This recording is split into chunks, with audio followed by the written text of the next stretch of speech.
karyawan datang mau lamar kerja, kita udah curiga dulu gitu kan. Ini kalau karyawan datang jangan-jangan cuma pengen makan gaji buta, sebenarnya dia nggak pengen kerja. Teman-teman terbaik kita ya mungkin sebagian adalah teman-teman di tempat kerja. Manajemen toksik itu adalah tidak memanusiakan manusia. Karena seringnya misalnya pasang target yang tidak masuk akal. Tidak mengerti orang itu berbuat sesuatu yang apa mungkin tidak berhasil mencapai sesuatu, tidak selalu serta-merta karena dia malas.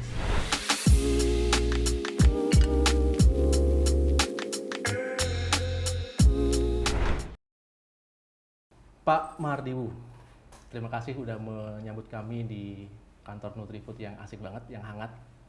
Dan selamat datang juga di Good Talk, programnya GNFI. Terima kasih sudah datang ke sini. Apa kabar Pak? Baik.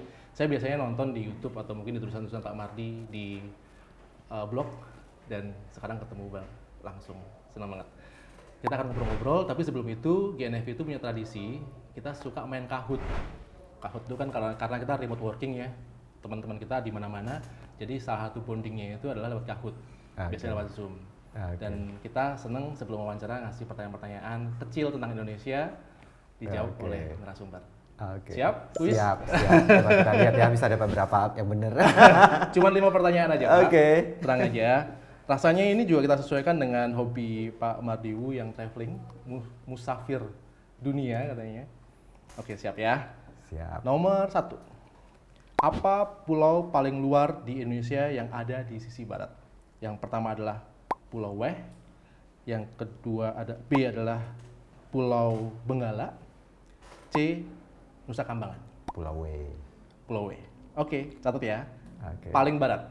Paling barat kan? Iya. Ya. Yang kedua, berikut ini merupakan bandara yang memiliki arsitektur unik dengan desain rumah adat Toraja, yaitu A. Sultan Hasanuddin, B. I Gusti Ngurah Rai, C. Bandara Buntu Kuning. Toraja. Yang Toraja. Yang Buntu Kuning. Buntu Kuning. C. Ya. Oke. Buntu Kuning. Yang ketiga, berikut ini manakah yang merupakan brand dari Indonesia atau jenama asli Indonesia? A. Bata, B. Buccheri, Buccheri, dan C. Hansaplast. Buccheri. Asli Indonesia. Yakin? Asli Indonesia, yakin. Oh, yakin. Oke, nanti kita cek di belakang. 4. Pulau di Indonesia yang letaknya berdekatan dengan Filipina adalah A. Pulau Bintan, B. Karimun, C. Miangas. Miangas. Oh, oke. Kayaknya udah pernah ke sana, jangan-jangan. 5. Kota terbesar kedua yang terletak Jawa yang pernah menjadi pusat perdagangan penting pada abad ke-18 dan ke-19. A. Surabaya, B. Jakarta, C. Bandung. Surabaya. Oke. Gimana Dewan Juri? Benar berapa? Kita cek ya. Yang pertama tadi pulau paling luar di Indonesia, sisi barat, Pak Mardiwu menjawab Pulau Weh. Sudah pernah ke sana. Di Sabang. Iya. Padahal masih ada yang lebih berat lagi, Pak. Oh, ada ya? Wah, Iya. salah. Namanya Pulau Benggala. Oh. Walaupun sebenarnya yang berpenduduk atau dihuni itu memang Weh. Pulau W. Tapi yang Benggala itu nggak ada penduduknya, Oh, tapi tetap aja pulau wilayah Indonesia.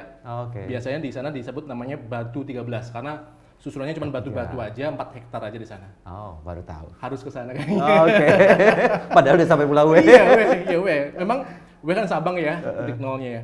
Oke, terus yang kedua, yang merupakan bandara yang memiliki desain rumah adat Toraja adalah betul Bandara Batu Kuning. Udah pernah? Pernah, karena yang di Makassar itu bentuknya bukan rumah adat Toraja, tapi kayak bentuk kayak laut gitu ya. Iya, udah modern ya. Di Kabupaten Tanah Toraja. Ya. Terus yang ketiga, brand dari Indonesia. Buccheri. Kok tahu? Karena Bata Belanda, Hansaplast Jepang. Bata Ceko. Bata Ceko ya, bukan Ceko. Belanda ya, ya Eropa. Hansaplast Jerman. Oh, Jerman, saya pikir Jepang ya. Pokoknya dari luar. Jerman. Buccheri Indonesia. Buccheri dari mana? Buccheri dari mana? Dari mana kotanya? Bandung. Enggak, salah. Asal Makassar sebenarnya. Buccheri itu singkatan Budi, Ediansyah, dan Heri. Oh. Buccheri. Tahun 80. Mereka bertiga bersaudara dari Makassar, tapi buka toko pertama kali di Pasar Baru, Jakarta. Keren ya, tahun 80. Keren. Dan sering dipakai oleh pesohor, bahkan sampai pejabat negara. Terus pulau yang berdekatan dengan Filipina, Pulau Miangas. di Kabupaten Kepulauan Talaut. Sangihe Talaut ya. Keren. Udah pernah kesana juga? Belum sampai. Belum sampai. Sama Pak, nanti kita bareng lah mudah-mudahan ya. Terus kota yang pernah jadi pusat perdagangan kerja abad 18-19, Surabaya, betul. Oke. Jadi cuman salah satu. Lumayan. Nilainya berapa? Hadiahnya apa? Terima kasih, ini keren banget. Berarti udah 90% kadar GNFP-nya. Oke, pas waktu masuk ke sini tadi, kami langsung tertarik dengan kalimat ini. Kebanyakan orang di kebanyakan waktu ingin berbuat baik. Apa sih maksudnya? Ini sebenarnya sangat filosofis, ini filosofinya Nutrifood. Karena setiap manajemen itu kan pasti punya, seperti semua teori sosial kan punya asumsinya. Ini asumsi pertama kami dalam relasi dengan orang. Kami percaya bahwa kebanyakan orang di kebanyakan waktu ingin berbuat baik. Dan ini asumsi yang sangat positif tentang orang lain. Gitu ya. Kalau kita lihat sebenarnya kan bagaimana cara kita ngatur organisasi, bagaimana kita buat policy, bagaimana kita berrelasi dengan orang lain sangat tergantung dengan asumsi kita terhadap orang lain. Gitu. Keyakinan kita terhadap orang lain. Kalau kita yakinnya orang lain itu memang punya self interest yang akan conflicting dengan kita, maka kita selalu mulai dengan curiga dulu. Karyawan datang mau lamar kerja, kita udah curiga dulu gitu kan. Ini kalau karyawan datang jangan-jangan cuma pengen makan gaji buta, sebenarnya dia nggak pengen kerja. Jadi kita harus kasih kontrak yang sangat jelas, kasih job detail yang sangat jelas. Itu pun masih kita nggak yakin dia bisa bekerja dengan baik. Kalau di tempat lain orang harus kasih insentif, kasih hukuman kalau dia salah gitu. Punishment gitu. Nutrifood punya filosofi yang berbeda banget. Jadi kita percaya bahwa kebanyakan orang di kebanyakan waktu ingin berbuat baik, termasuk calon karyawan. Apalagi karyawan itu sudah kita seleksi gitu. Kita percaya orang datang dengan kita seleksi orang-orang yang memang pengen bekerja dengan gembira, pengen berbuat baik gitu. Keyakinan sejak kapan keyakinan itu, Pak? Sejak sebelum saya ada di sini. Oh ya? Itu sebelum saya masuk Nutrifood percaya dengan mantra ini. Kalimatnya udah ada? Kalimat ini udah ada. Itu yang membuat saya tertarik masuk Nutrifood. Oh ya? Gitu. Jadi ceritanya dulu tuh saya nggak pengen kerja di perusahaan, pengen di dunia akademik di kampus gitu. Terus ya jalannya agak berliku-liku, akhirnya di satu titik terus saya lihat, oke, saya pengen coba di perusahaan yang tadinya saya takut banget karena kata orang di perusahaan itu entity yang sangat egois gitu ya, punya self interest gitu. Dan susah lah cari temen di perusahaan. Sampai sekarang orang kan bilang gitu ya, di perusahaan itu berteman cukup sekedar profesional aja gitu kan. Gitu. Itu yang buat saya nggak pengen habisin waktu seperti itu. Jadi saya nggak tertarik kerja di perusahaan. Sampai kemudian ada teman saya lagi lamar di sini, dia cerita, yang kamu dengar itu kayaknya enggak deh, yang kita dengar selama ini enggak kayak gitu. Ada kok Nutrifood yang begini gitu. Maksudnya yang tadi gambaran dulu tentang perusahaan. Iya. Terus akhirnya saya coba melamar, saya datang di kantor ini, saya lihat orang-orangnya, saya lewatin wawancaranya, terus saya merasa, wah ini tempat yang saya mau. Di kantor itu di sini? Di sini, iya. Berarti Bapak udah 29 tahun di sini. 9 tahun. Jadi sebagai informasi Pak Mardiwu itu setahun setelah lulus langsung masuk Nutrifood. Iya, saya sempat di kampus setahun, terus setahun setelah itu saya masuk sini. Dan saya seneng banget gitu kan, kayak ketemu sesuatu yang saya mau, karena di Nutrifood itu memang memanage dengan cara yang berbeda, melihat manusia dengan kacamata yang sangat positif gitu.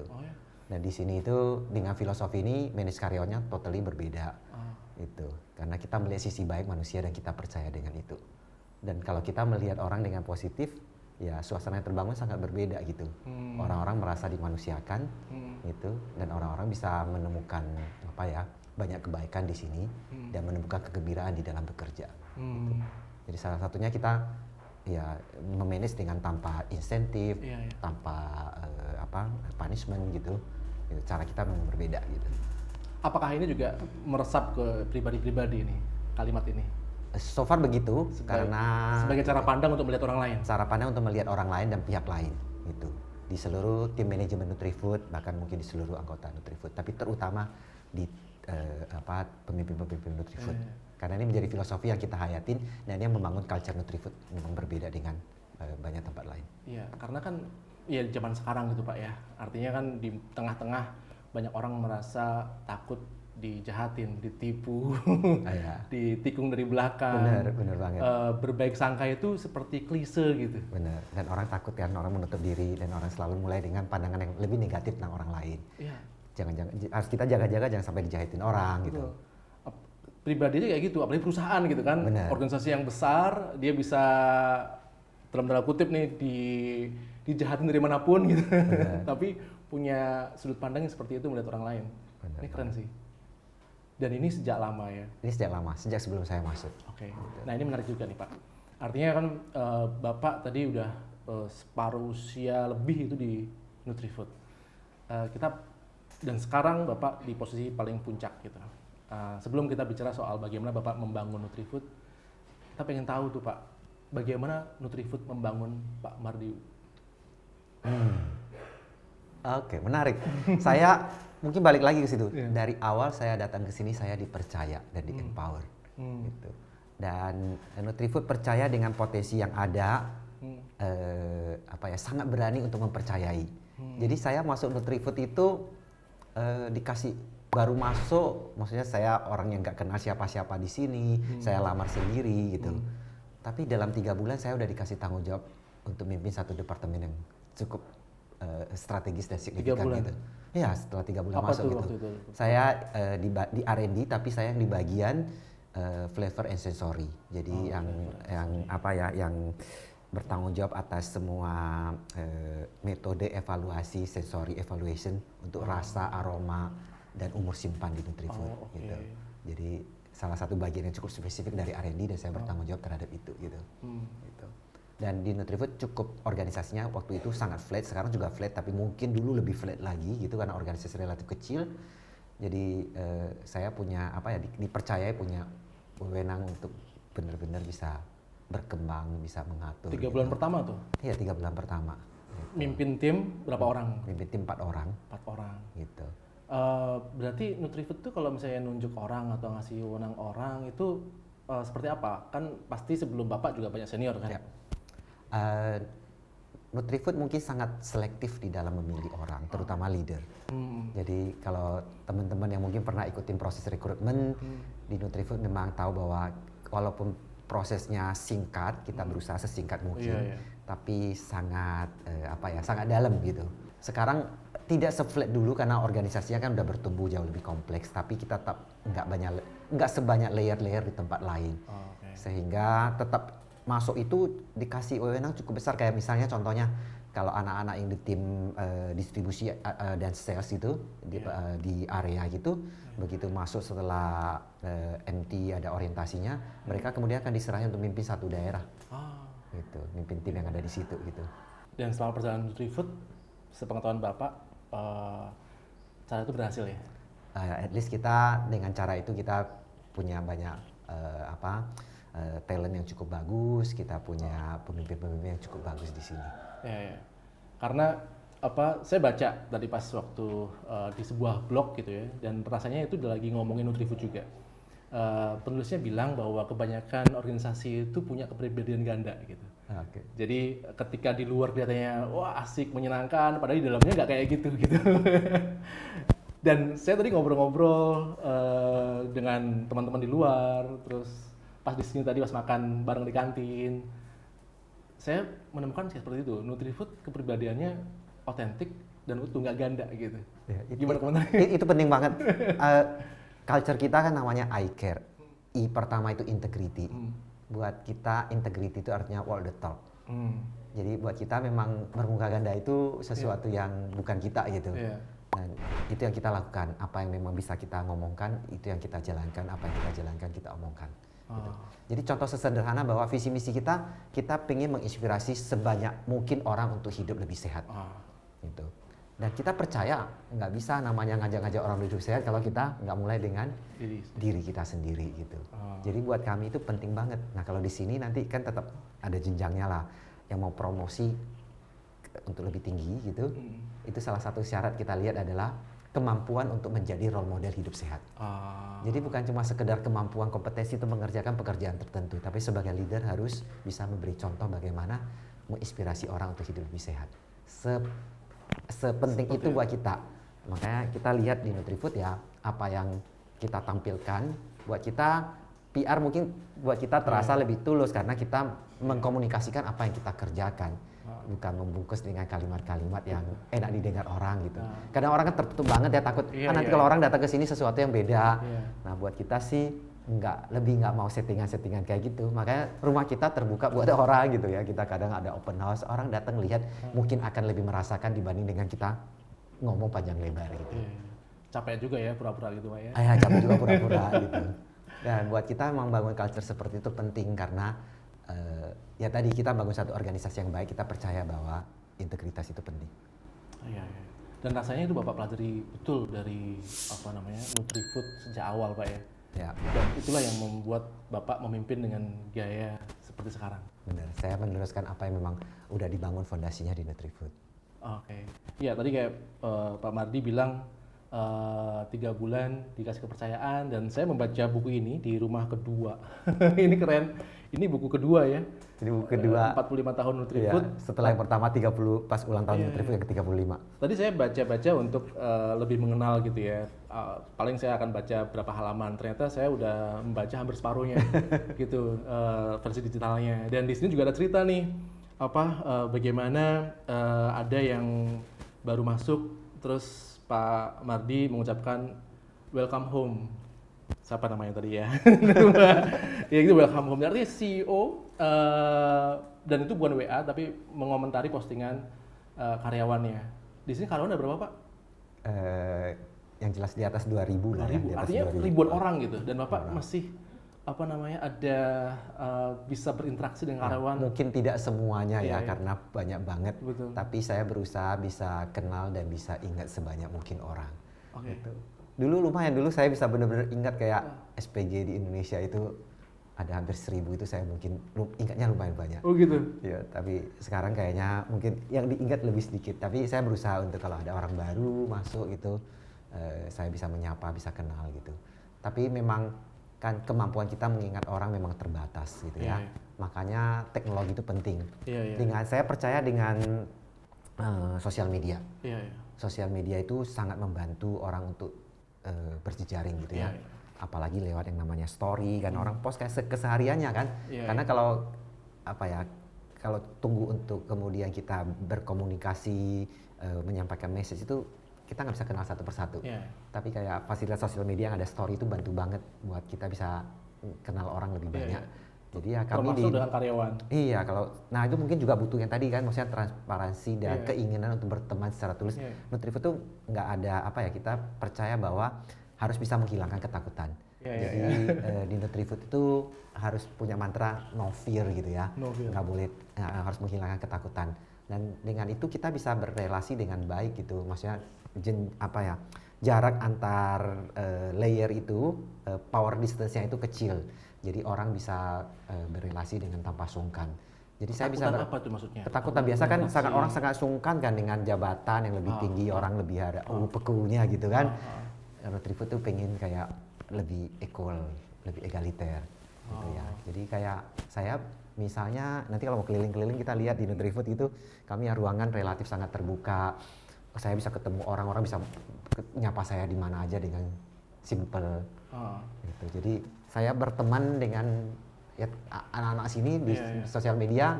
Orang nggak harus, saya bilang kalau sampai teman-teman takut berteman dengan saya di sosial media, ya itu Nutrifood nggak membangun itu dengan baik gitu. Kan kebanyakan kayak gitu tuh.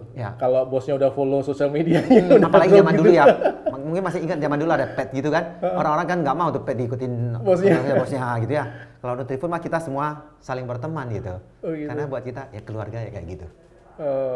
Jadi di sini ya mungkin juga kan kita pernah buat survei di sini. Teman-teman terbaik kita ya mungkin sebagian adalah teman-teman di tempat kerja. Oh ya? Itu. Dan survei. Bukan hanya teman-teman, survei. Lingkungan juga membentuk kita seperti itu. Betul. Dan ini saya baca di sini di rumah kedua lagi ya. Kayak bedah buku nggak apa-apa ya Pak ya. Jadi ini ada Sheila. Sheila ini baru kayaknya ya. Tahun 2020-an gitu. Tahunan, Dan ini bukan cerita tentang Pak Mardiwu, tapi dia cerita tentang leader yang mewawancarai dia pas waktu terakhir.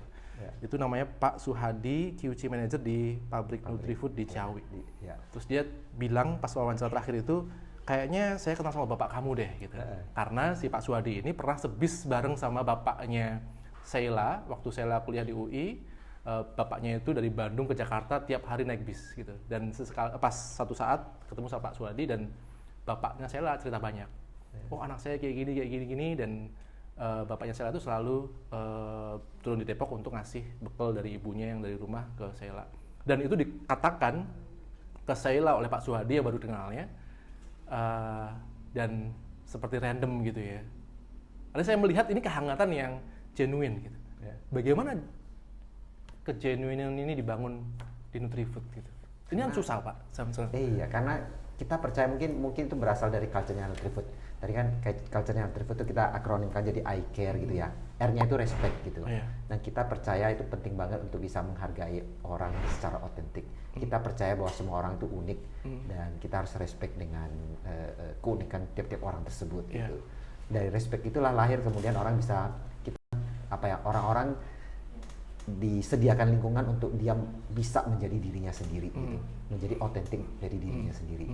Dan mungkin dengan itu kita melahirkan atau kita jadi membentuk orang-orang Nutrifood menjadi punya lingkungan untuk bisa menjadi dirinya sendiri gitu. Karena saya percaya genuine itu mulai dari harus kita menjadi diri sendiri gitu. Empati kayak gitu juga harus belajar untuk kita menghargai diri kita sendiri seutuh-utuhnya. Dari situ kita bisa menghargai orang lain dengan segala kebaikan dan kekurangannya. Iya. Ini kan kayak altruis banget ya, baik banget gitu kan, kayak malaikat banget gitu kan. Padahal ini dunia bisnis yang penuh dengan persaingan, kompetisi, harus mencermati keadaan sehingga jangan lengah gitu. Bagaimana Nutrifood membawa nilai-nilai tadi itu di kondisi lanskap industri atau bisnis yang itu mungkin uniknya orang selalu melihat bahwa dunia bisnis itu seperti saya dulu melihat dari cerita-cerita orang bahwa dunia bisnis itu penuh persaingan, dunia bisnis itu jahat gitu ya. Dan setelah saya masuk, setelah saya pemimpin, saya lihat mungkin kenyataannya tidak seperti itu. Tergantung kita mau menarasikannya seperti apa gitu. Dan tergantung asumsi kita. Kita melihat dunia bisnis itu ya dunia yang isinya orang. Kalau kita percaya dengan orang yang baik, dunia bisnis itu baik gitu. Tinggal bagaimana kita menjalaninya gitu. Jadi saya percaya bahwa Nutrifood percaya bahwa bisnis bisa profitable tapi sekaligus bisa jadi baik gitu. Untuk menjadi profitable itu nggak harus menjadi kejam dan menjadi jahat gitu. Itu bukan satu-satunya cara. Bahkan sebaliknya saya percaya, apalagi di generasi sekarang, bahwa perusahaan-perusahaan yang ingin berbuat baik dan terus berbuat baik dan benar-benar bisa berbuat baik, itu justru perusahaan-perusahaan yang akan lebih sustain, yang akan lebih dipilih oleh konsumennya. Kalau kita lihat, dulu mungkin orang-orang konsumen maupun calon karyawan tidak sebegitunya mengapresiasi siapa perusahaan di balik yang membuat produknya. Kalau sekarang generasi-generasi yang lebih baru, generasi Z itu sangat melihat, mereka sangat peduli perusahaan yang membuat produknya siapa, perusahaan tempat mereka bekerja seperti apa gitu.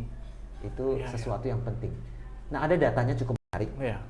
Nutrifood itu punya pertanyaan dari zaman saya masuk ke Nutrifood waktu rekrutmen gitu. Di pertanyaan rekrutmen, pertanyaan yang sama sampai sekarang udah template-nya udah ada. Template-nya tertulis soalnya. Ini bocoran ya buat gitu kan? Nutrifood. Jadi kayak apa yang membuat kamu akan betah untuk kerja di satu tempat atau apa yang membuat kamu memilih untuk kerja di satu tempat gitu ya. Saya lupa ada beberapa isian juga belakang ada open yang mereka bisa jawab apa aja gitu. Kalau zaman dulu orang pastilah gaji, jenjang karir, lokasi atau apa gitu. Nah, mulai 5 tahun terakhir atau mungkin 8 tahun terakhir ini udah mulai bergeser gitu. Sekarang 3 besar didominasi oleh kira-kira apa coba mungkin saya balikin.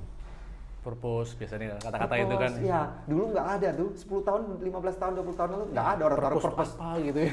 Ada tapi mungkin orang nggak peduli, yang penting gajinya tinggi gitu kan. Gitu. Sekarang mulai keluar gitu. Apakah perusahaannya cukup baik? Gitu. Itu keluar. Apakah lingkungan kerjanya cukup baik? Apakah budaya kerjanya cukup baik? Gitu. Dan kita lihat orang-orang generasi sekarang makin peduli dengan hal tersebut. Jadi sekarang justru terbalik. Kalau bilang bahwa untuk profitable itu bertentangan dengan kebaikan, sekarang malah salah. Justru perusahaan-perusahaan yang berani dan mampu berbuat baik, itu perusahaan-perusahaan yang akan bisa profitable dan sustain dalam jangka panjang. Dan itu datanya Nutrifood, seleksi masuk. Kita lihat orang peduli gitu ya. Tapi mungkin perlu ada riset mengkonfirmasi bahwa kalau nanti mungkin 20 tahun lagi kita lihat perusahaan-perusahaan yang paling untung, yang paling kemudian benar-benar bisa maju, jangan-jangan benar perusahaan-perusahaan yang bisa berbuat baik. Karena perusahaan baik menarik orang-orang baik. Orang-orang baik akan bekerja dengan baik. Dan itu membawa hasil yang luar biasa. Iya sih. Bener nggak teman-teman? Ini banyak teman-teman yang masih muda-muda alasan bekerja apa? Iya, itu kan kayak mata uang baru gitu ya, artinya kebaikan dan apa ini juga karakter generasi juga, generasi saya termasuk yang mungkin di pokoknya persaingan tuh harus seperti ini, kalau menang tuh harus bersaing. Kamu harus mewaspadai setiap orang di sekitarmu gitu kan. Itulah yang membuat misalkan kita bikin peraturan perusahaan yang panjang gitu misalkan, sangat rigid gitu ya. Saya termasuk yang minta ke tim HR biasanya kalau bikin peraturan perusahaan kalau bisa selembar aja, dan itu pun dalam bentuk gambar gitu. Nah, sama. Kalau di Nutrifood kita juga begitu. Saya percaya bahwa kita mulai dengan asumsinya kalau kita percaya bahwa orang ingin berbuat baik, maka cara kita ngatur itu harus lebih simple gitu. Jadi waktu saya jadi CEO juga salah satu yang saya iniin adalah coba lihat peraturan perusahaan kita, bagaimana kita bisa membuat itu lebih sederhana. Gitu. Dan peraturan sederhana itu bukan membuat sesuatu malah uncontrol ya? Iya enggak. Dan bagaimana dengan being uncontrol menurut saya itu justru ada sisi positifnya. Karena dalam dunia yang begitu agile kayak gini, yang berubahnya begitu cepat, gitu, kemampuan untuk manage uncertainty menjadi penting banget. Jadi berusaha mengkontrol segala hal itu sangat tidak masuk akal. Karena makin banyak hal tidak bisa dikontrol. Justru berdamai dengan hal-hal yang tidak dikontrol membuat kita punya kompetensi yang lebih daripada yang lain. Gitu. Apa bekalnya agar kita bisa seperti itu? Belajar untuk manage uncertainty dengan segitu banyak hal yang tidak pasti. Tentu kita harus punya kemampuan untuk menghadapi itu. Misalnya kita punya buffer yang cukup, kita main skenario planning yang cukup, kita bisa membangun kompetensi-kompetensi lain waktu dealing dengan itu. Kita nggak takut dengan hal-hal yang hal-hal yang mengagetkan, yang unpredicted, yang tiba-tiba muncul gitu. Karena kita udah punya punya berbagai skenario, kita udah punya perasaan aman bahwa kita bisa kontrol, bisa dealing dengan ketidakpastian itu. Bukan kontrol, tapi kita bisa deal dengan ketidakpastian itu. Iya sih. Saya termasuk yang sering lihat kalau misalnya orang pengen banget kontrol, sebenarnya nggak percaya diri tuh. Bener banget. Bener banget. Nggak percaya diri bahwa dia akan mampu menghandle itu gitu. Iya. Justru dengan kemampuan itu kita malah lebih agile gitu. Dia segala sesuatu yang datang tiba-tiba kita nggak kaget dan kita udah terbiasa. Gitu. Asik sih. Pengen kerjain Nutrifood. Iya Pak. Tadi saya baca blognya Pak Mardiwu bulan lalu kayak tuh ya. Nulis di WordPress ya. Masih di WordPress tuh di Wumardi ya? Wumard. WUMARD. .wordpress.com. Kenapa nggak pakai wumard.id aja sih atau .com? Kan karena udah lama di situ dan juga nggak segitu seringnya nulis gitu. Ya. Kayak pengen jaga masih ada di situ gitu. Ya, dan saya nyambung ke sini ya tadi. Bagaimana Pak Mardi itu menyapa orang. Di tulisan itu nanti dilihat ya nanti akan ditambahin teks di video ini.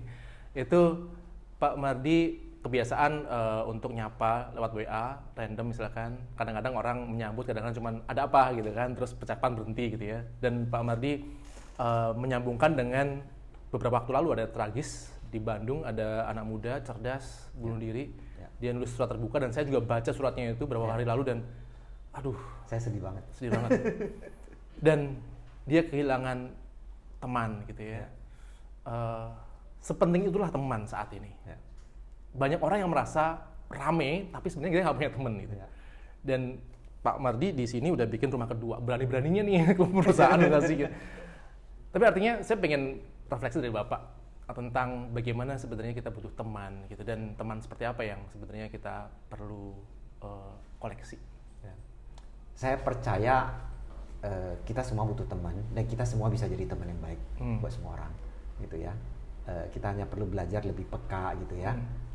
Kadang-kadang kita bukan nggak mau jadi teman, tapi kita tidak cukup peka apa yang dibutuhkan teman kita. Mungkin balik lagi ke tulisan tadi saya, karena dari pengalaman saya sendiri gitu ya. Kadang-kadang nyapa orang di DM misalnya gitu kan, bisa ada story itu kadang saya sapa itu, ada orang langsung balas gini gitu kayak ada perlu apa Pak gitu ya. Gitu. Saya kok jadi agak bingung mau nulis apa, cuma pingin nyapa aja gitu ya. Jadi saya coba ingetin aja ke teman-teman di Nutrifood gitu ya. Kalau kadang-kadang orang Kalau bukan saya, kalau ada orang tanya gitu, kadang orang just cuma pengen berteman, cuma pengen nyapa aja gitu. Kalau kita terlalu formal kayak perlu apa baru kemudian menyapa gitu, kita bisa miss begitu banyak kesempatan untuk bisa lebih memperhatikan orang lain gitu. Jadi saya cuma ingetin teman-teman bahwa teman-teman Nutrifood itu tersebar dari Aceh sampai Papua gitu. Dan tiap orang punya problemnya sendiri, apalagi teman-teman di penempatan kadang-kadang mungkin merasa sepi gitu ya. Jadi nyapa orang itu penting gitu. Dan sesederhana menyapa orang itu mungkin nyawa almarhum kemarin bisa diselamatkan. Karena pada saat dia tulis segitu saya rasa nggak ada yang benar-benar nyapa dan ngerti apa yang dia rasakan, dia alami. Dia just kehilangan keharapan, kecewa dengan banyak hal yang dia nggak bisa ungkapkan gitu. Dan kalau ada orang bisa bantu berdialog, mendengarkan ceritanya dia, mungkin itu nggak akan kejadian. Dan ini bukan orang yang lagi depres masalah pribadi dia. Bahkan dia terlalu sampai orang tidak mengerti apa yang dia lakukan, kenapa dia melakukan itu gitu. Benar-benar dia punya keluarga yang kelihatan baik, dan dia juga kelihatan hidupnya baik-baik.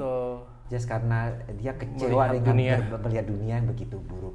Ini orang pinter yang saya baca itu saya sedih banget gitu. Dan seharusnya perusahaan sebagai rumah kedua, tempat kerja sebagai rumah kedua itu menempatkan menyediakan ruang aman untuk orang-orang bisa berteman. Dan itu mungkin masih banyak nih ada yang nonton, itu kayaknya gampang diomongin tapi susah dia. Tapi kalau misalnya boleh nih Pak, memberi saran nih pada teman-teman, mungkin nih entah itu yang sedang bekerja di perusahaan yang sedang dia bangun, atau mungkin dia membangun sendiri perusahaan, untuk membangun budaya yang kira-kira positif seperti itu. Mulai dari kepercayaan menurut saya. Mungkin kalimat yang ini harus mulai percaya. Kita percaya nggak sih bahwa kalau kita bisa founder atau kita top manajemennya, kita percaya apa di dunia cuma kita yang orang yang paling hebat? Apa sesusah itu cari orang lain untuk bisa seperti kita? Kalau kita percaya kita bekerja dengan baik, bekerja dengan benar-benar luar biasa, kita harus percaya bahwa di luar sana juga banyak orang kayak gitu yang bisa kita rekrut bersama-sama kita. Dan begitu kita bisa dapat orang-orang itu, kita harus memperlakukannya seperti kita pengen diperlakukan gitu. Mulai dari sesederhana itu. Kalau kita melihat orang itu positif, orang itu baik, maka akan beda banget cara kita memperlakukan orang.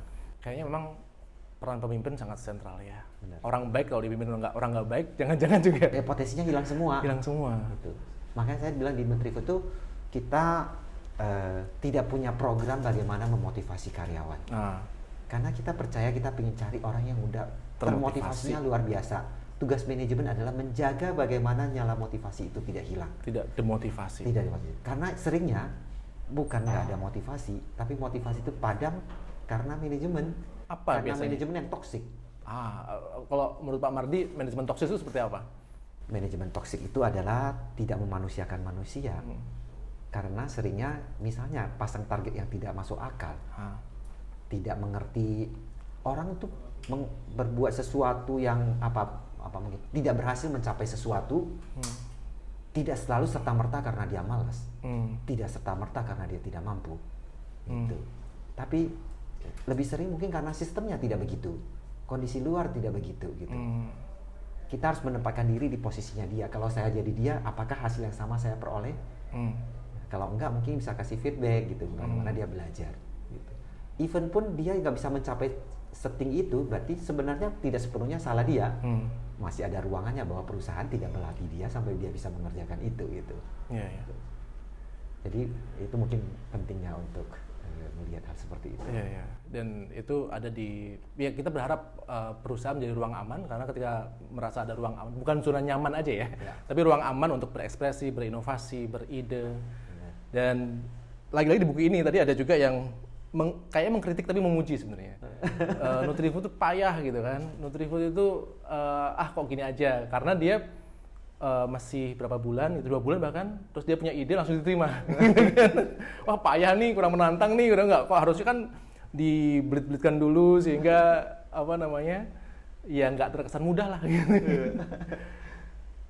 Itu ya mudah-mudahan kita bisa menangkap lah ya, dan menerapkan di usaha kita semuanya gitu. Tapi memang ketika sedang memimpin, kita harus melihat, kayaknya kalau saya lihat dari Pak Mardi, itu benar-benar harus digunakan dengan sebaik mungkin untuk tadi jangan sampai orang-orang yang udah bergabung terdemotivasi gitu ya. Dan mungkin satu lagi sih tadi pertanyaan tadi, bagaimana kita bisa membangun tempat yang orang-orang bisa mengekspresikan karyanya dengan lebih baik. Selain tadi manajemen yang toksik, satu lagi sebenarnya yang pernah saya tulis juga, saya sebut sebagai toxic seniority. Nah itu yang juga banyak membuatkan tadi sebenarnya orang datang itu biasa punya motivasi yang luar biasa untuk kerja, untuk ingin ikut berkontribusi. Tapi makin lama itu makin turun gitu. Bukan hanya karena culture-nya, manajemennya yang toksik, tapi seringkali karena senioritas. Kita lihat di berbagai komunitas, di berbagai perusahaan, potensi-potensi orang hilang karena senioritas yang toksik. Saya pernah lihat ada organisasi yang orang-orang itu nggak akan berani ngomong kalau seniornya belum ngomong. Potensi mereka just hilang aja gitu. Nah di Nutrifood kita berusaha menghilangkan itu gitu. Jadi ya senior mungkin punya kedewasaan, punya kebijaksanaan yang baik, tapi orang-orang baru datang, mereka bawa hal yang baik yang lain. Mereka datang dengan kemampuan teknologi yang lebih baik, cara berpikir yang lebih baru gitu. Jadi sama-sama bisa berkontribusi dan saling melengkapi. Dan itu harus memberikan kesempatan yang sama untuk sama-sama bisa berkontribusi. Seringnya senioritas itu menutup hal itu. Orang jadi sungkan terhadap senior gitu. Makanya yang saya lakukan adalah kalau saya ada waktu lebih, saya lebih pengen menyempatkan waktu untuk berinteraksi dengan yang anak-anak baru gitu. Gitu. Karena orang-orang yang lebih senior ya udah punya jam terbang lebih tinggi, udah punya waktu interaksi dengan saya udah lebih jauh, lebih banyak gitu. Nah itu tadi.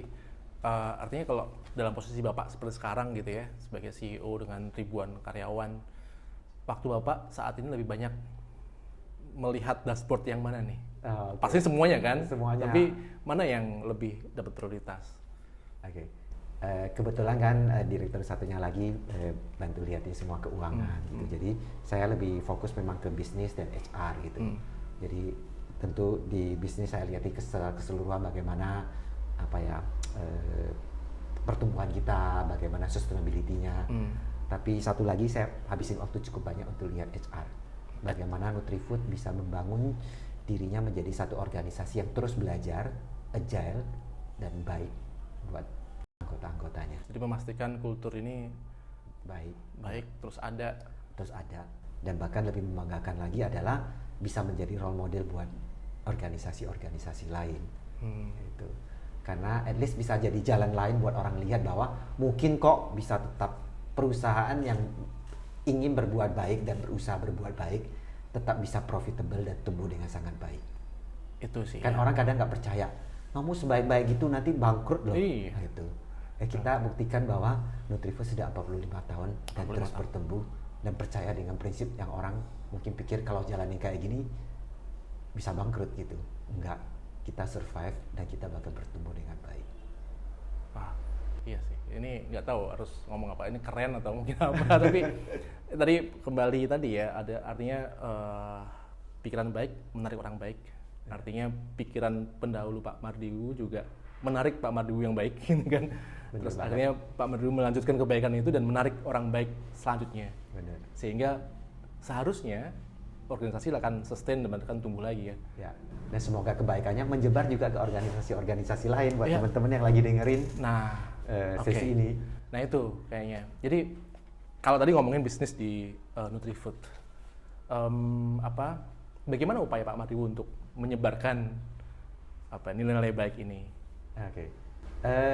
Mungkin salah satunya lewat sharing-sharing seperti ini gitu ya.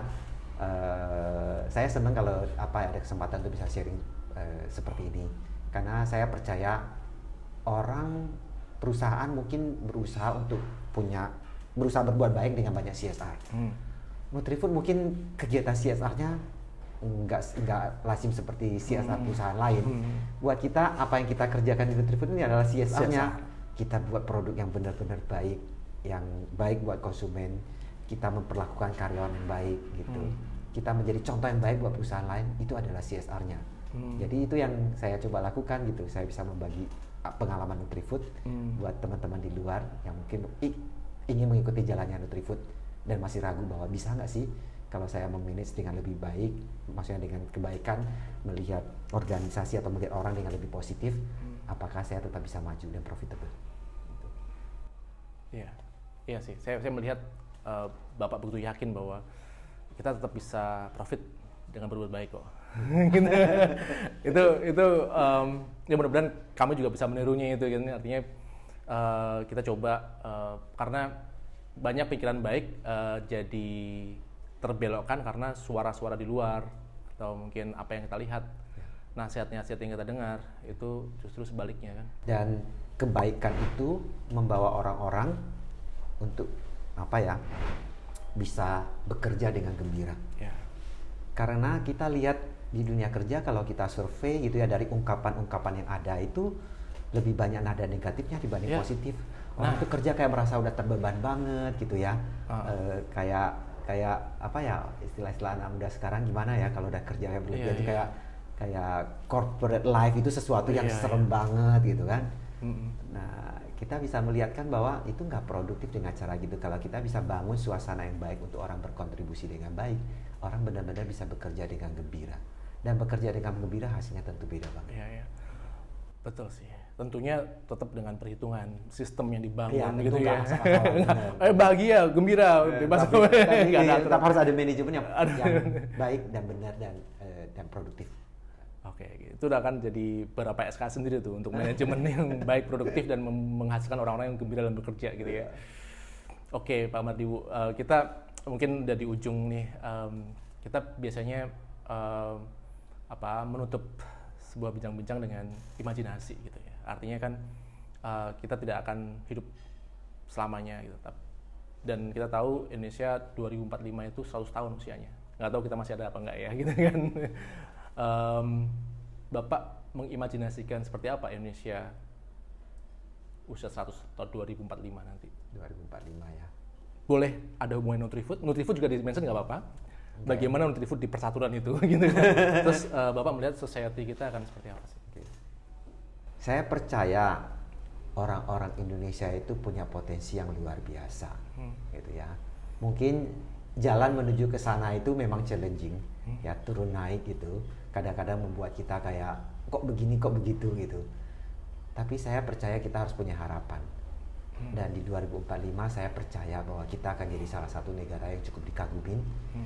Karena apa? Bukan hanya karena pertumbuhan ekonomi kita yang bagus, tapi karena orang-orangnya. Orang-orang Indonesia itu punya potensi yang luar biasa gitu.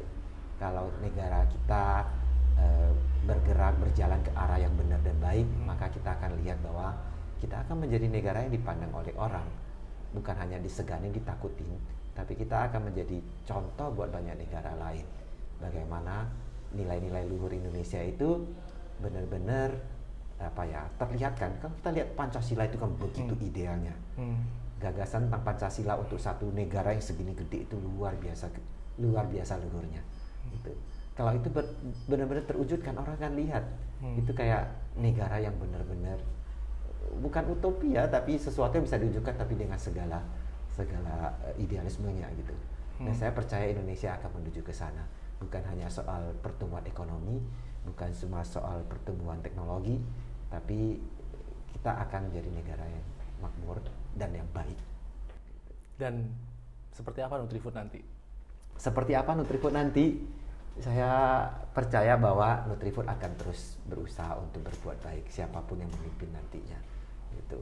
Dan kalau Nutrifood stay dengan nilai-nilainya, saya percaya Nutrifood akan berkontribusi banyak menjadi role model buat organisasi-organisasi lain tentang bagaimana membangun hubungan kerja yang baik, tentang bagaimana membangun organisasi yang bermakna, di mana tempat orang-orang bisa menghabiskan waktunya dengan penuh makna. Gitu. Nutrifood mungkin tidak berambisi untuk jadi yang paling hebat, paling besar gitu, tapi Nutrifood pengen jadi organisasi yang baik, gitu. Yang kayak mungkin tadi Mas Aji cerita gitu, kalau lihat dia di review, jarang ya orang-orang ngomelin soal Nutrifood gitu. Ya itu mungkin satu pencapaian buat kita jauh lebih penting daripada hal-hal lain yang kita capai gitu. Sebaik-baiknya yang kita kerjakan di dunia ini bukan berapa profitnya, tapi apa kebaikan yang kita bawa.